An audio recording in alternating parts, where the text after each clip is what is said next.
Les néphrologues du pays sont en formation à l'Université de Kinshasa. La néphrologie pédiatrique et adulte est au cœur de la formation en prélude du premier congrès national de néphrologie qui commence ce mercredi.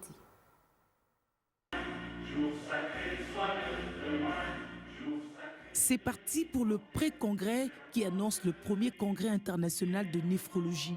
Acte 1, la formation des néphrologues pédiatriques et la néphrologie de l'adulte.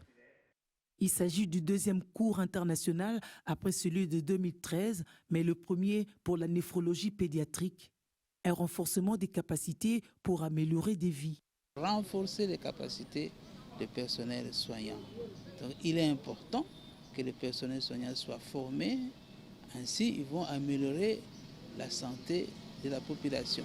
L'occasion pour les participants de rappeler la précarité du pays et la nécessité de la prévention.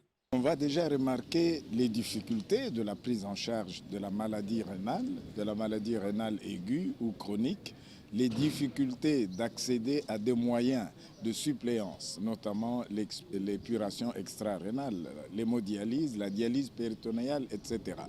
Nous apprendrons ainsi comment gérer en situation de précarité en mettant un accent particulier sur la prévention.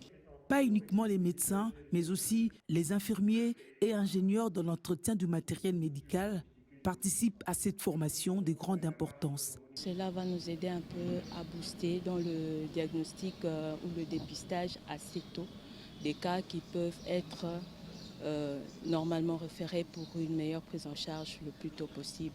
Et de notre côté, ça serait également un bagage assez nouveau que nous allons rapporter pour également essayer de sensibiliser l'équipe qui est restée sur place pour participer toujours dans le dépistage et la prise en charge. La néphrologie est une discipline jeune qui n'attirait pas des jeunes avant la dialyse. Les jeunes médecins voyaient mourir les malades. Ces assises et l'amélioration des conditions pourront faire changer la donne. Maintenant que nous avons quand même la dialyse, mais il faut que cette dialyse soit subventionnée. Quand elle sera subventionnée, on aura beaucoup de malades qui seront dialysés et ils vont vivre longtemps. Ça va attirer également des jeunes gens. Mais en organisant aussi ces genres d'assises, ça peut aussi attirer des jeunes à ces disciplines tout à fait jeunes dans notre pays. Après cette formation, la deuxième partie se déroulera cette fois-là au centre-ville de Kinshasa.